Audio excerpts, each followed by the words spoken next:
Nós somos a primeira igreja batista em Itapevi. Que a mensagem a seguir possa abençoar sua vida. Nós estamos num mês onde nós estamos conversando sobre algumas coisas muito sérias. Por isso que o tema deste mês é papo reto, diálogos polêmicos.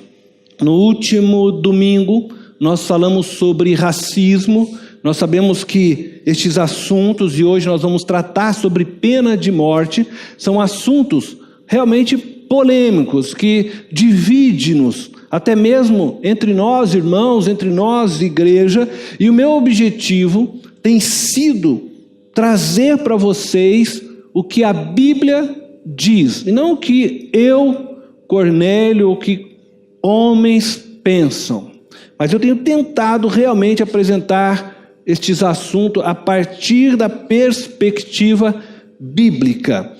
E é esse meu objetivo também nessa manhã, né? Esclarecer a posição bíblica sobre a pena de morte. Se hoje houvesse um plebiscito sobre pena de morte no Brasil, e agora eu falo por mim, com certeza me colocaria contrário à pena de morte. Mas vou procurar aqui apresentar nesta reflexão não o meu pensamento, apenas a posição bíblica sobre este tema, para que todos nós possamos entender o que a Bíblia diz, ou como Deus trata este assunto. O que é pena de morte? Pena de morte, ou pena capital, é um processo legal pelo qual uma pessoa é morta pelo Estado. E eu estou pondo em negrito, pelo Estado, como punição por um crime cometido. A decisão judicial que condena alguém à morte, ela é denominada sentença de morte, enquanto que o processo que leva à morte é denominado execução. Bom, então pena de morte é esse processo legal por qual uma pessoa, então, é condenada pelo Estado à morte. Agora, o que a Bíblia diz sobre pena de morte? Embora haja muito texto na Bíblia referendando a pena de morte, eu acredito que responder esta pergunta não é algo tão simples ou confortável. Por quê? E aí eu estou colocando no meu pensamento. Eu acredito que isso se deve à individualização ou personificação que nós fazemos daqueles que foram revestidos de autoridade pelo Estado para julgarem se um indivíduo deve ou não morrer. Isto é, normalmente nós olhamos para a figura de um juiz e nós pensamos nele como indivíduo e não como representante do Estado. E isso gera sempre um conflito, porque aí nós ficamos pensando no indivíduo condenando alguém à morte e não o Estado que está fazendo isso. E quando então um juiz, seja ele cristão ou não, ele pronuncia a sentença de morte de um indivíduo, ele não o faz em caráter pessoal ou revestido de poder pessoal, e sim, ele o faz em nome do Estado. E para esclarecer o que a Bíblia diz sobre a pena de morte, então eu vou me propor, nesse bate-papo, e é por isso que nós assim estamos chamando, a levantar perguntas e responder perguntas assim como fizemos com a questão do racismo. Pode um ser humano, eu estou falando agora de um indivíduo, pode um ser humano matar outro ser semelhante a ele? Não, né? Eu pus um não ali bem grande, bem explícito. A Bíblia condena que um indivíduo, um ser humano, uma pessoa, ela vá e cometa um assassinato. Isto é, ela mate ou tire a vida de um outro. A Bíblia proíbe claramente. Êxodo capítulo 20, versículo 13, eu estou usando de referência para nós, diz: não matarás. Por que a Bíblia condena? Porque todo ser humano foi criado o quê? A imagem e semelhança de Deus. Todo ser humano é alvo do amor de Deus. Quando Cristo na cruz morreu, ele morreu por todo ser humano, e nós falamos isso no último domingo. Mateus capítulo 5, verso 21, 22 diz assim: vocês ouviram o que foi dito aos seus antepassados. Nós vimos que no Velho Testamento Deus ordena não matarás. Jesus está trazendo essa agora lei, e aí ele diz assim: não matarás, e quem matar estará sujeito a julgamento. Daqui a pouco nós vamos ver isso. Mas eu, Jesus, está aí dizendo, lhes digo que qualquer que se irar contra o seu irmão estará sujeito a julgamento. Bom, segundo a lei de Moisés, você não poderia matar, tirar uma vida. Se alguém tirasse uma vida, essa vida seria então julgada. Nós vamos ver. E Jesus agora, ele está dizendo, vocês ouviram o que foi dito? Ele está se referindo à lei de Moisés. E aí ele diz, não matarás? Mas agora ele está ampliando isso. Veja, ele não está falando agora só de um aspecto físico. Ele diz, vocês ouviram, mas eu agora lhes digo. E para o povo judeu, isso era uma quase que vamos dizer assim, uma insulta, né? Porque afinal de contas, Jesus está dizendo nesse sentido ser maior do que Moisés. Afinal, Moisés havia trazido uma lei, só que agora ele está se colocando como assim, agora eu lhes digo, eu lhes estou trazendo algo maior, porque eu sou maior do que Moisés. E o povo judeu, cada vez que ouvia isso, eles entendiam isso. Às vezes nós lemos e não percebemos, mas essa afirmação de Jesus, todas as vezes que ele o faz, ele se coloca acima agora da própria lei, ele se coloca acima de Moisés, e ele então traz uma nova compreensão para aquilo que havia sido dado por Moisés. Então ele diz, eu lhes digo que qualquer que se irá contra seu irmão estará sujeito a julgamento. Também, qualquer que disser a seu irmão racá, essa palavra significa desprezível, insignificante, será levado ao tribunal. E qualquer que disser louco, corre o risco de ir para o fogo do inferno. Jesus, ele pega a lei de Moisés e ele agora traz isso para uma nova dimensão, uma dimensão espiritual, e ele diz que aquele que chama o próprio irmão de desprezível, insignificante, pode sim ser levado ao tribunal. E ele está falando de algo maior do que o tribunal dos homens, ao ponto dele dizer que se você mesmo chamá-lo de louco, você corre ainda o risco de ir para o fogo do inferno. Jesus dá um novo sentido à lei, e ele amplia a ideia do não matarás, porque às vezes nós matamos com palavras as pessoas. Você não vai lá e enfia uma faca, né, literalmente, mas você o faz intencionalmente com suas palavras. Você fere pessoas, você destrói vidas através de atitudes, de posicionamentos, de palavras, e Deus condena isso. E é isso que Jesus está dizendo. A questão, ele tira da ideia só do literal, do ato em si, de assassinar alguém, de derramar sangue, mas ele traz isso para uma nova dimensão e diz que essa pessoa também é passível de julgamento, assim como na lei antiga. Bom, eu vou levantar então uma nova pergunta. A pena de morte, ela é aprovada no Antigo Testamento? Nós vamos encontrar diversos textos no Antigo Testamento. Eu peguei só alguns textos para nós mostrarmos isso. Mas a pena de morte, ela era aplicada no Antigo Testamento. E por que? Talvez você possa se perguntar, né? Por que Deus fez com que a pena de morte viesse a ser uma realidade no Antigo Testamento? Por Deus amar demais o ser humano. Sabe, nós temos uma tendência de olhar para a pena de morte como algo assim, contrário ao amor.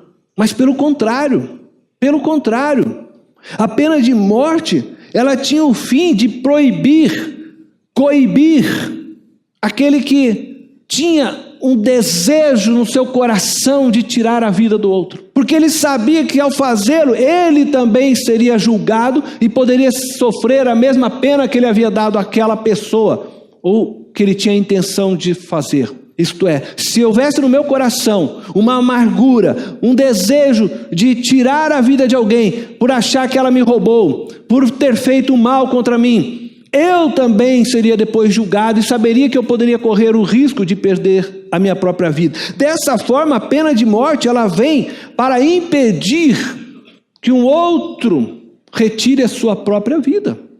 Ela não tem o fim maléfico, ela tem o fim, na verdade, de impedir que o mal se propague. E aquele que desobedecesse a essa ordem pagaria com o que lhe é mais precioso. E o que é mais precioso para nós, seres humanos? Não são nossos bens e riquezas, mas a vida. Por isso, Êxodo capítulo 21, 12 diz: quem ferir um homem, vindo a matá-lo, terá que ser executado. Levítico capítulo 24, verso 17: se alguém ferir uma pessoa a ponto de matá-la, terá que ser executado. No Antigo Testamento, a pena capital não era um assunto discutido. Ela foi dada e compreendiam que tinha sido dada por Deus através de Moisés. Era um fato da vida, como a gente leu no texto de Êxodo e Levítico. A pena de morte ela foi imposta então pelo próprio Deus, visando salvar vidas. E ela foi dada então com o fim, como eu disse, de coibir o ser humano, de tirar uma vida. Aí eu levanto então uma outra pergunta. Mas a pena de morte, ela era aceita somente no Antigo Testamento? Pastor, a pena de morte no Novo Testamento. No Novo Testamento, quem decidia sobre aplicar a pena de morte era o governo romano. Porque quando nós lemos o Novo Testamento, Israel está sob o domínio do governo romano. Quem comanda agora Israel é o governo romano. Embora no tempo de Jesus a lei de Moisés continuava, eles, judeus, não podiam exercer a lei sem que Roma autorizasse eles a fazê-los. Por isso que quando aquela mulher é pega em flagrante adultério, é levada até Jesus e eles dizem assim: a lei manda que a gente dê a ela pena de morte, apedrejá-la. Moisés diz isso, e você? Ele não podia também concordar com aquilo, sem que Roma também intervisse nisso. Assim como eles queriam matar Jesus, eles precisaram pedir permissão de Roma, porque a lei romana prevalecia sobre a lei judaica. Eles estavam sujeitos a essas leis. E se eles fizessem algo e Roma não gostasse do que eles fizessem, Roma poderia julgar também esses sacerdotes. Eu tirei aqui um texto da narrativa da crucificação, para mostrar para vocês que quem comandava e quem tinha autoridade era Roma. Os judeus tinham leis, mas não podiam agir segundo a sua lei nesse tempo. Em João capítulo 19, versos 7 a 10, o texto diz assim: os judeus insistiram, temos uma lei, nós temos uma lei, e de acordo com essa lei, ele deve morrer, porque se declarou filho de Deus. Eles estão falando a Pilatos, ele precisa morrer, a nossa lei diz, mas eles não podiam fazer isso sem a ordem de Roma. Ao ouvir isso, Pilatos ficou ainda mais amedrontado. E aí ele olhou para Jesus, e voltou para dentro do palácio, então perguntou a Jesus: de onde você vem? Mas Jesus não lhe deu resposta. Aí Pilatos diz o seguinte: você se nega a falar comigo? Disse Pilatos: não sabe que eu tenho, e eu aqui. É porque Pilatos recebeu de Roma o poder e a autoridade, e por isso ele está dizendo: não sabe que eu tenho uma autoridade para libertá-lo e para crucificá-lo. Eu posso escolher se você vai viver ou morrer. Me foi dado este poder por César. O governador Pilatos admitiu que Jesus não tinha feito nada que merecia a morte. Ele reconheceu isso. E por isso ele estava amedrontado. Ele estava preocupado. Ele estava com receio de matar o inocente. E ele queria ouvir de Jesus que falasse que ele era inocente, para que ele pudesse tomar uma iniciativa. Mas Jesus se cala. Jesus se cala. E ele diz: eu tenho autoridade sobre você. Outro texto, Jesus diz: a autoridade você tem porque meu pai lhe deu. E Jesus se submete à autoridade de Pilatos, de Roma, porque ele entendeu que o pai havia dado a ele aquela autoridade, tanto para executá-lo à morte. E Pilatos assim o faz, para agradar aquela multidão enfurecida, e não provocar uma revolta na cidade de Roma, no estado do império, coisa que César não gostaria. Então, se todo mundo está gritando para crucificá-lo, ainda que ele seja inocente, mas dessa forma eu não vou provocar a ira do imperador, não vou causar uma rebelião em Roma, ele opta então em crucificar Jesus. Veja o que diz Paulo a respeito também dessa situação, em Romanos capítulo 13, verso 1 ao 4. Todos devem sujeitar-se às autoridades governamentais, pois não há autoridade que não venha de Deus. As autoridades que existem foram por ele estabelecidas. Portanto, aquele que se rebela contra a autoridade está se colocando contra o que Deus instituiu. E aqueles que assim procedem trazem condenação sobre si mesmos. Bom, Paulo está dizendo que as autoridades foram colocadas por Deus. Aqueles que se rebelam contra essas autoridades governamentais estão se rebelando contra Deus e colocando a si mesmo em perigo. E ele continua: pois os governantes não devem ser temidos. Nós não devemos temer as autoridades, a não ser pelos que praticam mal. Por quê? Porque as autoridades estabelecem leis para punir aqueles que não obedecem, que praticam então o mal. Você quer viver livre do medo da autoridade? Pratique o bem, e ela o enaltecerá, pois é serva de Deus para o seu bem. Mas se você praticar o mal, tenha medo, pois ela não porta a espada sem motivo. Eu grifei aí, né? Que ela não porta a espada. A autoridade, a espada aqui, gente, não era um brinquedinho, não era um tapinha no bumbum daquele que não obedece, né? Que a gente faz nossos filhinhos. A espada aqui era o julgamento, realmente a morte. Ela porta a espada e ela tem autoridade para lhe tirar a vida. E Roma assim exercia essa autoridade, como fez com Cristo. É serva de Deus e agente da justiça para punir quem pratica o mal. Toda a pena de morte, ela sempre foi vista para punir aquele que pratica o mal. É aquele que causa morte às demais pessoas.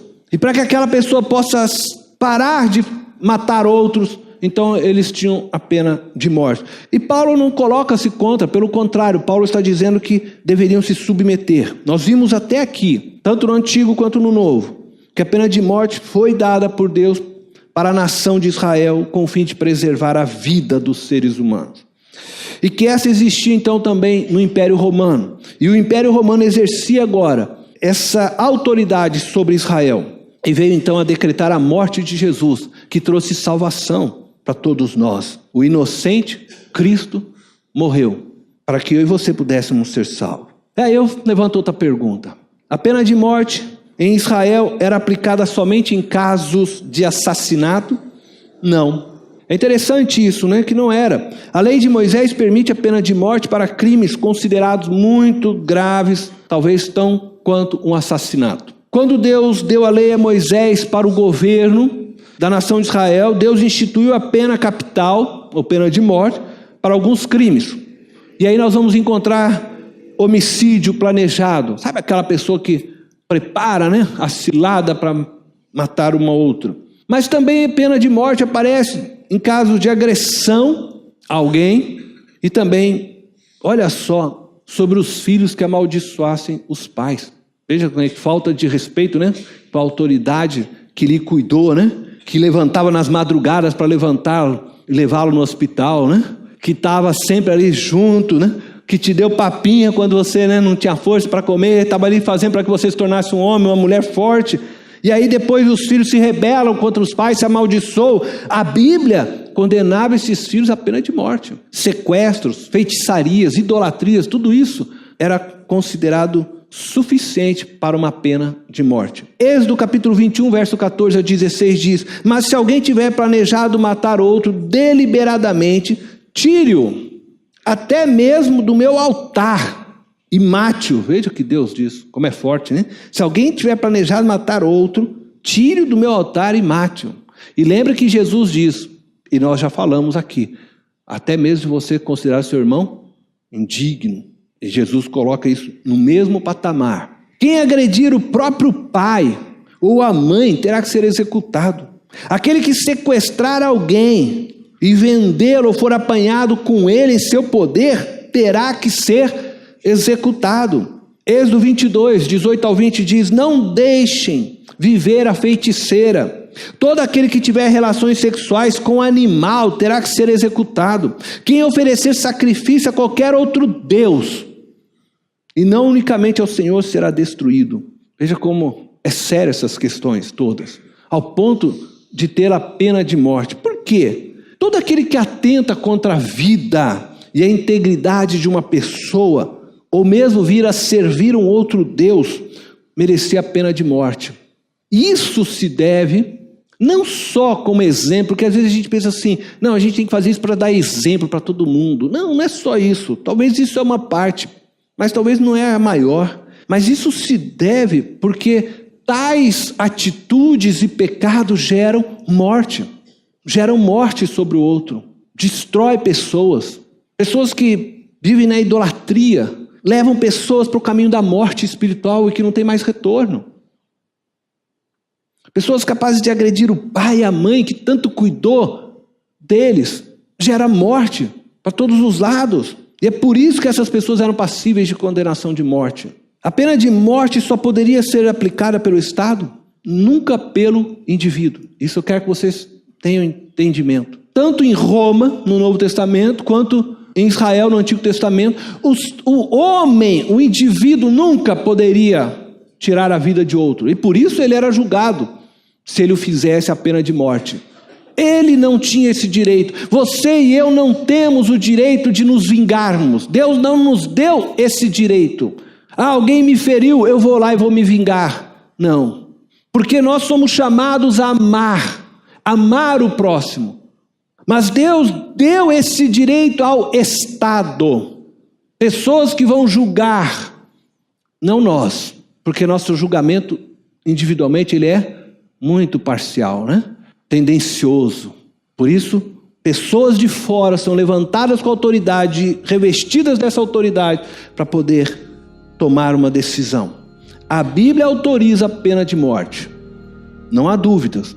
Nós lemos. Dificilmente alguém pode contestar o que está escrito aqui. Ah, não, a Bíblia é contra. Não. A Bíblia autoriza. Se eu questionar e disser que a Bíblia é contra, eu não estou fazendo uma exegese da Bíblia. Eu estou partindo do meu sentimento. E como eu disse, se tivesse um plebiscito, eu seria contra. Mas eu não posso dizer que a Bíblia me proíbe disto. Essa é uma interpretação minha, pessoal. Deus autoriza as autoridades constituídas, não eu e você, a fazermos justiça com as mãos. Mas Deus autoriza, sim, autoridades constituídas pelo governo a executarem um transgressor por crimes. E nós temos um exemplo. Os Estados Unidos é um país que tem a pena de morte, que o Estado exerce isso, não o indivíduo. Não o indivíduo. Para nós estarmos, né? E o mandamento não matarás? Talvez você esteja se perguntando. O mandamento lá de Êxodo, capítulo 20, verso 13, que nós lemos, ele está referindo ao nível interpessoal. É esse mandamento. Eu não posso tirar uma vida. Eu não posso vingar. Eu não posso. Você não pode. Quem julga é o Estado. Nunca o indivíduo. Nunca uma pessoa. Nunca eu, nunca você. O Estado.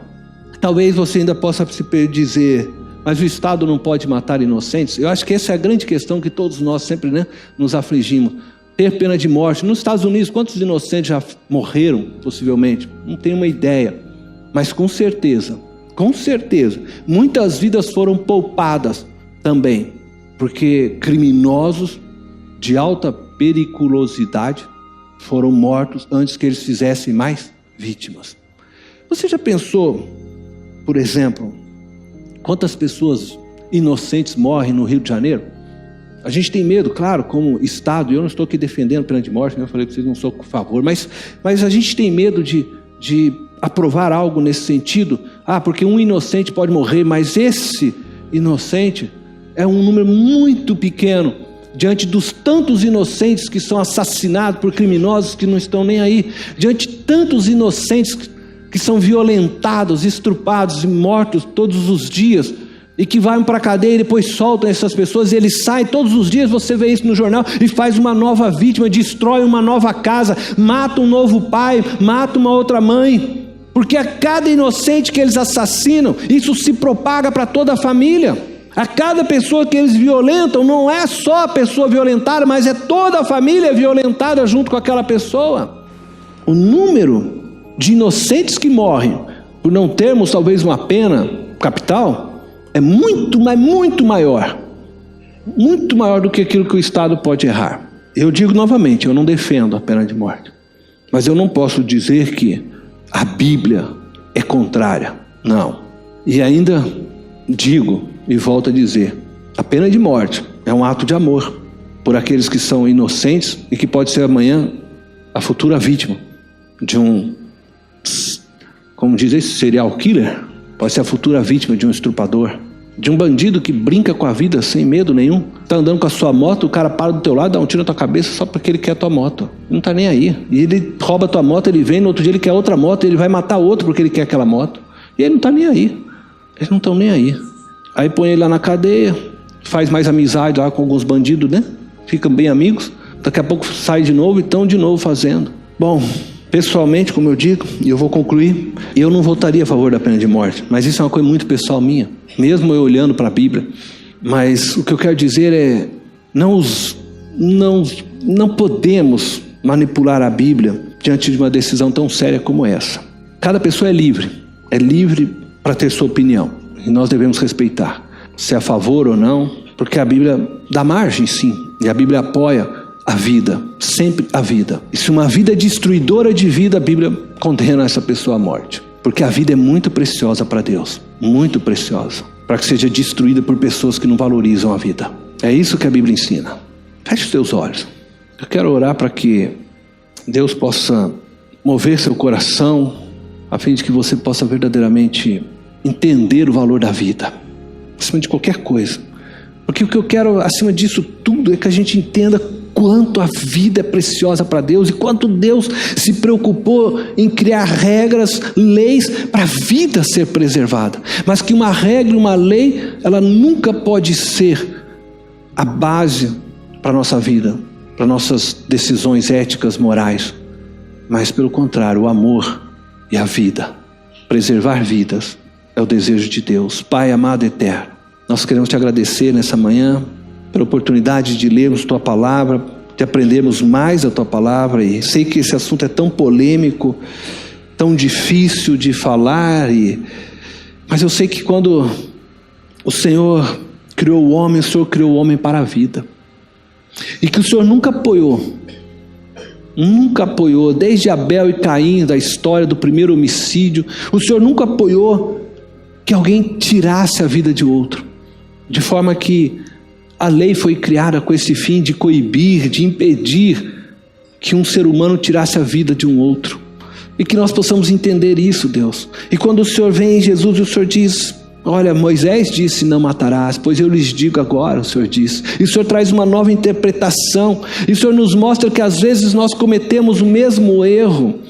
Não literalmente cravando uma faca no coração de alguém, não dando um tiro, mas nós tantas vezes com palavras destruímos vidas, com escolhas, atitudes, pensando tantas vezes em sermos tão justos, tão corretos, mas diz a tua própria palavra que nós não devemos ser demasiadamente justos, porque quando nós queremos ser tão perfeito e justo, nós acabamos ferindo e matando pessoas. E nós queremos, Deus, poder termos a sensibilidade de discernir isso.